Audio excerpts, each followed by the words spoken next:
വഴുതനങ്ങ കൊണ്ട് easy and tasty ആയിട്ട് ഉണ്ടാക്കാൻ പറ്റുന്ന ഒരു അടിപൊളി റെസിപ്പി കാണിച്ചു തരട്ടെ എന്നാ വായോ. വഴുതനങ്ങ കഴുകി ഇതുപോലെ വട്ടത്തിൽ മുറിച്ചെടുക്കണം. ഒരുപാട് തിന്നാക്കേണ്ട ആവശ്യമില്ല കേട്ടോ. ഇനി ഒരു പാത്രത്തിലേക്ക് കുറച്ച് മഞ്ഞൾപ്പൊടി, കുരുമുളക് പൊടി, പെരിഞ്ചീരകം പൊടി, പിന്നെ വേണ്ടുന്നത് മുളക് പൊടിയാണ്. അത് നിങ്ങളുടെ എരിവിനനുസരിച്ച് എടുക്കണം. പിന്നെ ഒരു 1/2 ടീസ്പൂൺ മല്ലിപ്പൊടിയും പിന്നെ കുറച്ച് വെളുത്തുള്ളി പൊടിയുമാണ് ഞാൻ ഉപയോഗിക്കുന്നത്. അപ്പോൾ വെളുത്തുള്ളി പൊടിക്ക് പകരം നിങ്ങൾക്ക് വെളുത്തുള്ളി ചതച്ചതോ അല്ലെങ്കിൽ ഗാർലിക് പേസ്റ്റോ ഉപയോഗിക്കാവുന്നതാണ്. ഇനി അതിലേക്ക് 2 ടേബിൾ സ്പൂൺ അരിപ്പൊടിയും 2 ടേബിൾ സ്പൂൺ കോൺഫ്ലവറും ചേർത്ത് ആവശ്യത്തിന് ഉപ്പ് ചേർത്ത് കൊടുക്കാം.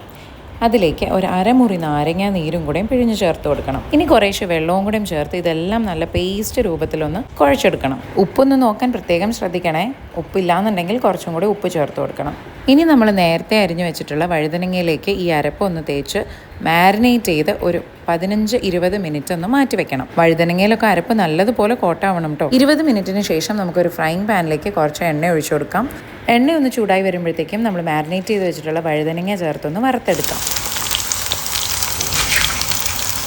അപ്പോൾ 2 സൈഡും നല്ലതുപോലെ തിരിച്ചു മറിച്ചിട്ട് മൂപ്പിച്ചെടുത്താൽ നമ്മുടെ വഴുതനങ്ങ ഫ്രൈ റെഡി.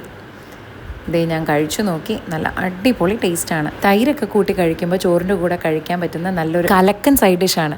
അപ്പോൾ എന്തായാലും ട്രൈ ചെയ്ത് നോക്കിയിട്ട് അഭിപ്രായം പറയണേ. ബൈ.